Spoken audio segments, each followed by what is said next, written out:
Era uma noite escura e fria no coração da Serra Catarinense, onde o vento uivava com um lamento ancestral entre as montanhas cobertas de cerração. Meu amigo Valcir era um homem alto, de rosto marcado pelo tempo, com olhos que pareciam carregar segredos mais antigos que as pedras. Ele me contou certa vez, com sua voz rouca cortando o silêncio e dizendo: "Eu vi coisas que nenhum homem deveria ver. Coisas que voltam do além para nos lembrar que a morte nem sempre é o fim." Essa foi a história que me fez sentir medo quando ele começou a contar. Não era uma lenda inventada para assustar crianças ao redor da fogueira. Era uma verdade crua, extraída das profundezas de sua alma, como se cada palavra doesse ao ser pronunciada. E agora eu a conto para você, fiel como ele me contou, com cada sombra, cada sussurro, cada arrepio, para que você sinta o peso do drama, o véu do mistério e do terror que envolvem essa assombração real. Valcir era um homem forjado no ferro da honestidade. Nascido em 1952, no interior remoto de Santa Catarina, ele cresceu em uma família onde a palavra valia mais que ouro. Mentir? Nem para salvar a própria pele. Seus olhos de um cinza penetrante fixavam-se nos seus quando falava, e você sabia, aquilo era verdade. Ele não contava histórias para impressionar, contava para descarregar o fardo que carregava no peito, como uma ferida que nunca cicatriza. Sentamos em sua varanda, sob o céu escuro, com o cheiro de terra úmida e fumo seco no ar. Ele acendeu um cigarro, ironia cruel, dado o que vilia, e começou, voz baixa e rouca, como se temesse acordar os mortos. Tudo remonta àqueles anos duros da década de 1970, quando a vida no campo era uma batalha diária contra a natureza impiedosa. A família de Valcir vivia em uma pequena propriedade no vale, cercada por colinas verdejantes que, à primeira vista, pareciam um paraíso, mas era um paraíso enganoso. O solo era fértil, sim, mas exigia suor e lágrimas para render. Eles plantavam fumo, tabaco, como chamavam por lá. Ah, o fumo! Para quem nunca viu, é uma planta traiçoeira, bela em sua folhagem larga e verde, mas venenosa em sua essência. O cultivo começava no plantio das sementes minúsculas, que precisavam ser semeadas em canteiros protegidos, regadas com precisão. Depois, transplantadas para o campo aberto, onde o sol escaldante do verão catarinense queimava a pele como ferro em brasa. As folhas cresciam altas, pegajosas com resina que grudava nos dedos, tingindo-os de um amarelo escuro que demorava semanas para sair. E o cheiro, um odor acre, penetrante, que impregnava tudo, roupas, cabelo, a casa inteira.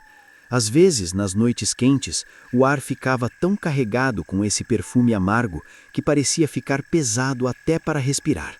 Desde o amanhecer, antes mesmo do sol nascer, a família inteira se levantava. O pai de Valcir, um homem robusto de mãos calejadas, liderava o trabalho. A mãe, com sua saia florida desbotada pelo tempo, ajudava nas tarefas mais delicadas. Valcir, ainda adolescente, e seus irmãos, incluindo Ivonete, a mais velha, juntavam-se ao grupo. Crianças? Sim, até elas. Não havia escola todo dia. A lavoura era a mestra cruel. Eles capinavam as ervas daninhas que ameaçavam sufocar as plantas, aplicavam pesticidas que ardiam nos olhos e na garganta e vigiavam contra pragas noturnas que podiam destruir uma safra inteira em uma noite. Quando chegava a colheita, o ar ficava pesado com o suor coletivo. As folhas eram arrancadas uma a uma, amarradas em feixes e penduradas em estufas, onde o fogo controlado as secava lentamente. Depois, embalavam tudo em fardos pesados, prontos para a venda. Mas o preço? Sempre incerto. Os compradores das companhias de cigarro ditavam as regras, e muitas vezes a família mal cobria os custos. Era uma vida de luta incessante, onde o ciclo das safras ditava o ritmo do coração. Esperança na primavera, exaustão no verão, alívio no outono e o frio cortante do inverno para refletir sobre as dívidas. Nas pausas raras, sentados à sombra de uma árvore centenária, eles trocavam olhares cansados, mas unidos, como se a terra os tivesse moldado em uma única entidade resiliente. Apesar da dureza, Valcir recordava aqueles tempos com um afeto melancólico. Era a família unida, disse ele, voz embargada. Ríamos das piadas bobas do pai, cantávamos hinos da igreja à noite, ao redor da mesa com pão fresco e chimia de uva. A casa deles era simples, paredes de madeira envelhecida, telhado de telhas curvas, um fogão a lenha que aquecia o corpo e a alma. Ao lado, em um lote adjacente, vivia Ivonete, com seu marido Ademir. Eles haviam construído aquela casinha com as próprias mãos, tábua a tábua, pregada com suor e sonhos. Ivonete, uma mulher de 25 anos, de cabelos castanhos ondulados e sorriso tímido, era o orgulho da família. Ademir, seu companheiro, era o protótipo do homem do campo, alto, forte, com mãos grandes e calejadas. Trabalhava incansavelmente na lavoura, mas tinha um lado sonhador. Gostava de pescar no rio próximo, onde as águas frias escondiam peixes esquivos, e sonhava em restaurar o trator velho que herdara do pai, uma relíquia enferrujada que rangia o pouco que trabalhava. Nas tardes livres, ele se sentava no alpendre olhando para o horizonte montanhoso, imaginando um futuro onde a família cresceria, livre das amarras da pobreza. Naquele ano fatídico, uma alegria iluminava suas vidas. Ivonete estava grávida. Seria o primeiro filho, um menino, como confirmara o médico da cidade vizinha após uma viagem árdua de carroça. Ademir irradiava a felicidade. Vou ensiná-lo tudo, confidenciava aos amigos no boteco da vila, olhos brilhando. A pescar no rio ao pôr do sol, a plantar fumo com carinho, a dirigir o trator como se fosse um cavalo selvagem. Ivonete, com a barriga crescendo dia a dia, tecia roupinhas minúsculas à luz de lampião, imaginando o rostinho do bebê. A família toda celebrava. Visitas de vizinhos traziam presentes humildes, como fraldas costuradas à mão ou um berço improvisado de madeira polida. Era uma época de expectativa, onde o ar parecia carregado de promessas doces, contrastando com a aspereza da rotina diária. Às noites, Ademir colocava a mão na barriga de Ivonete, sentindo os chutes suaves do bebê e sussurrava: "Você vai ser forte, meu filho, como as montanhas que nos cercam." Era um amor palpável, que parecia desafiar as sombras que pairavam sobre a vida no campo. Mas o destino, caprichoso e cruel, espreitava nas sombras. Tudo começou em uma tarde comum, de céu limpo e brisa fresca. Ademir estava limpando o curral, um cercado de tábuas velhas onde guardavam as poucas vacas leiteiras. O chão era uma mistura de terra batida e palha úmida. Ele pisou descalço e um prego enferrujado, cravado em uma tábua podre abandonada ali por descuido, perfurou sua sola como uma adaga traiçoeira. Dor aguda, mas passageira. "Coisa boba", murmurou ele, limpando o ferimento com água do poço e envolvendo com um pano limpo. Na lavoura, machucados eram rotina. Cortes de foice, picadas de insetos, bolhas nos pés. Ninguém deu importância. Ivonete, ao vê-lo mancar ligeiramente à noite, riu carinhosamente. "Você é teimoso como uma mula, Ademir. Descanse amanhã." Mas algo sombrio já se instalava, invisível como uma névoa rasteira. A noite trouxe os primeiros sinais sinistros. O ferimento inchou, avermelhado como uma brasa moribunda. Ademir acordou suando frio com uma rigidez estranha no pé. "Deve ser infecção", pensou, mas continuou trabalhando, ignorando o latejar constante. No dia seguinte, a dor subiu pela perna, como veneno se espalhando pelas veias. Espasmos leves começaram, um tremor involuntário no músculo, como se algo vivo rastejasse sobre a pele. Ivonete notou, olhos cheios de preocupação. "Vamos ao médico, amor." Mas a cidade ficava a horas de distância e a safra não esperava. Ademir sorriu, forçado. Amanhã melhora. O mistério se aprofundava. À noite, sozinho na cama, Ademir sentia uma presença opressora, como se o ar se tornasse denso, sufocante. Sonhos perturbadores o visitavam. Via-se preso em uma teia invisível, o corpo contorcendo-se contra sua vontade. Acordava gritando, mas atribuía ao cansaço. O tétano, essa doença impiedosa, já se instalara. A bactéria Clostridium tetani, escondida no prego sujo, liberava toxinas que atacavam o sistema nervoso como um assassino silencioso. Os espasmos pioraram. Primeiro a mandíbula travou como se garras de ferro a prendessem.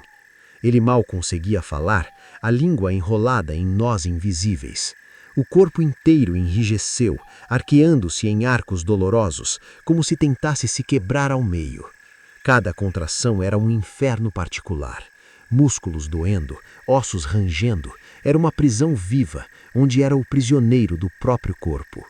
Transportado ao hospital da cidade em uma carroça improvisada, Ademir definhava sob olhares impotentes. Os médicos, com recursos limitados, injetavam soro e antiespasmódicos, mas era tarde.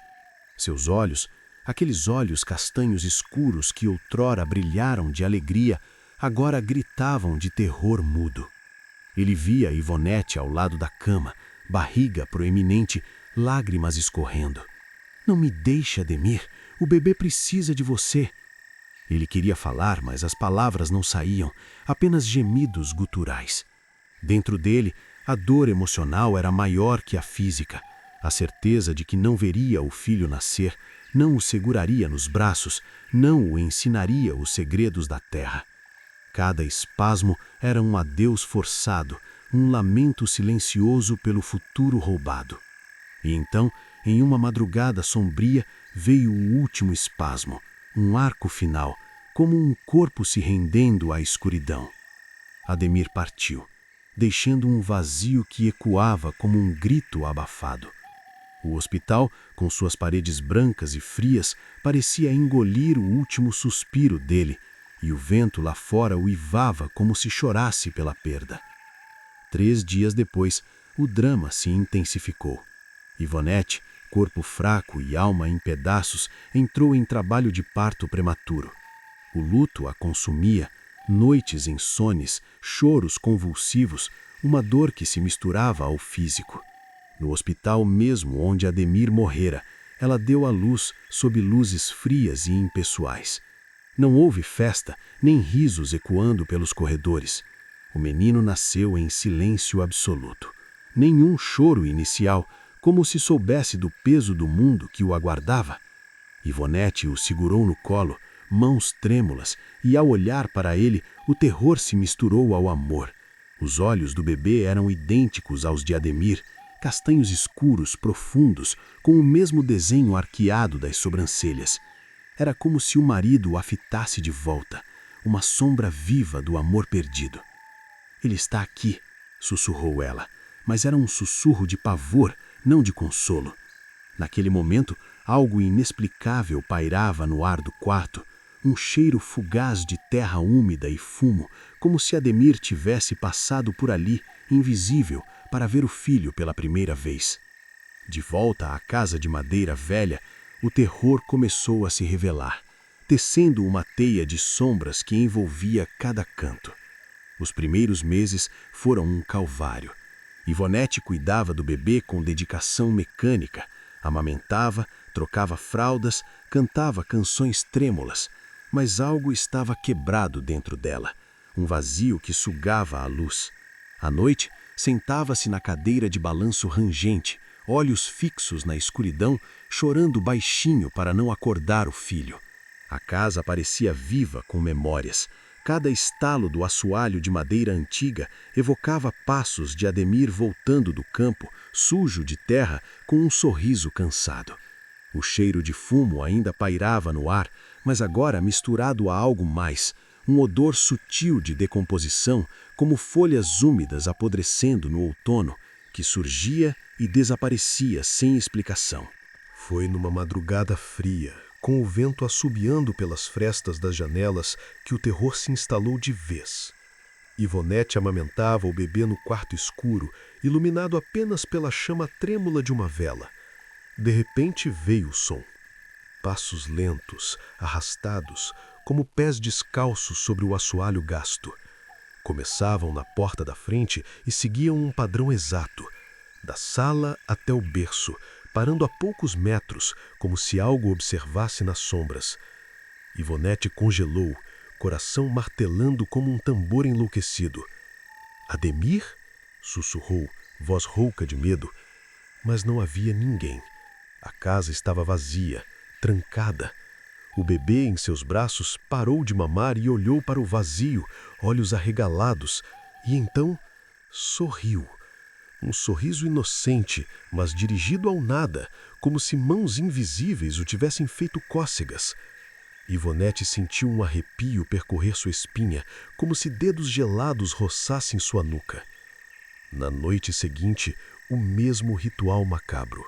Os passos ecoavam mais claros, acompanhados de um sussurro baixo, ininteligível, como um gemido abafado. Parecia uma voz distante, murmurando palavras que soavam como "meu filho, meu", antes de se dissipar no vento. Ivonete acendeu a luz, correu pela casa, nada. Mas o ar ficava gelado onde os passos passavam, como se a morte exalasse o frio, deixando uma trilha de geada invisível no chão. E o bebê? Às vezes ria sozinho no berço, esticando bracinhos gorduchos para o nada, como se brincasse com dedos invisíveis.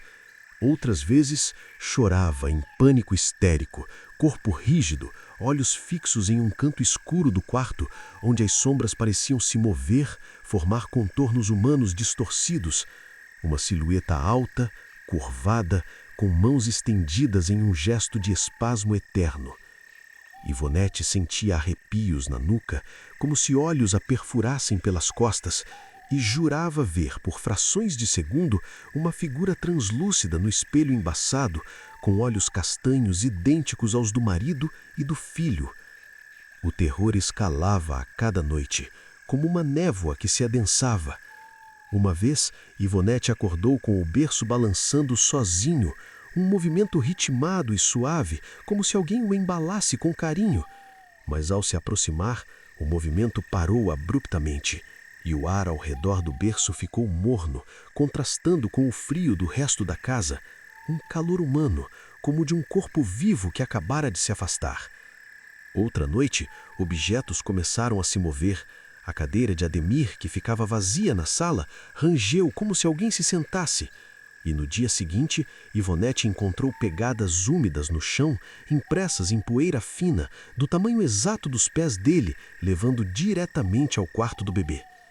Ela seguiu tremendo e, ao chegar ao berço, encontrou o filho dormindo pacificamente com uma folha de fumo, fresca, como se recém-colhida, colocada delicadamente ao seu lado como um presente misterioso. Ele está tentando proteger, pensou ela entre o medo e a tristeza, mas o pavor a dominava. Valcir, que morava ao lado, notava as mudanças em Ivonete. Olhos fundos, pele pálida, como se a vida a abandonasse aos poucos. Uma noite ele se ofereceu para ficar. "Vou dormir aqui, mana, para ajudar com o menino."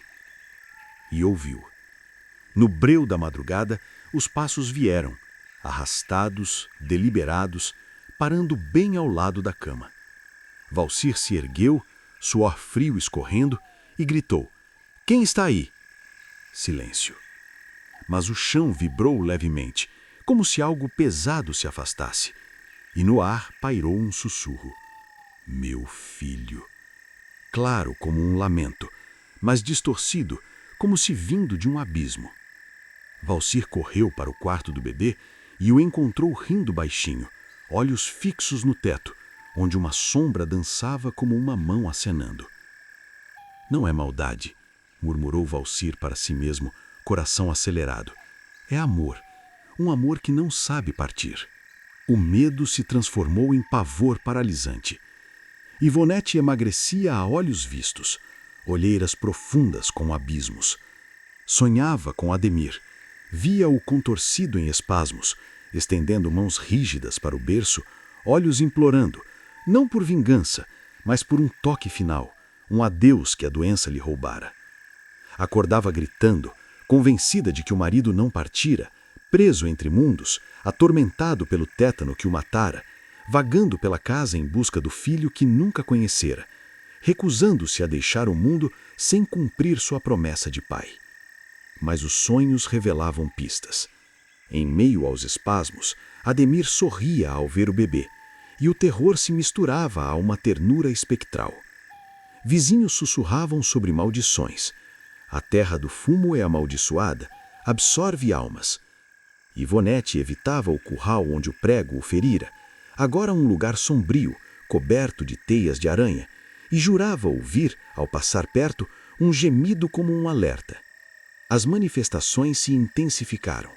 Luzes piscavam sem razão, portas rangiam sozinhas, e uma vez, Ivonete encontrou o trator velho, aquele que Ademir sonhava restaurar, com o motor ronronando fracamente, como se mãos invisíveis o tivessem ligado, e no banco uma marca de mão suja de terra. O bebê, ao ser levado para perto, estendia as mãozinhas como se quisesse tocar o pai perdido. Era aterrorizante, mas tocante, um pai espectral, preso pela dor, mas impulsionado por um amor inquebrantável, que se recusava a abandonar o filho que tanto ansiara conhecer. Ivonete sentia, em meio ao pavor, uma pitada de consolo. Talvez ele estivesse ali para velar, para proteger, mesmo que sua presença distorcida pelo sofrimento causasse medo.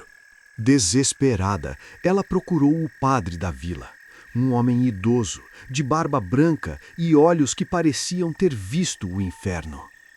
Padre Anselmo, como era conhecido, ouviu sua história em silêncio, rosto impassível. "Venha comigo", disse por fim, voz pausada como um sino fúnebre. Na casa, ele entrou devagar, báculo na mão, e parou no centro da sala. O ar pareceu se tornar opressivo, carregado de eletricidade. Ele fechou os olhos, murmurando preces latinas, e então... Ele não partiu. Está preso aqui, entre a vida e a morte. O tétano o amarrou à dor, e o amor o prende à família. É um pai que se recusa a deixar o filho desprotegido. Ivonete chorou, joelhos fraquejando.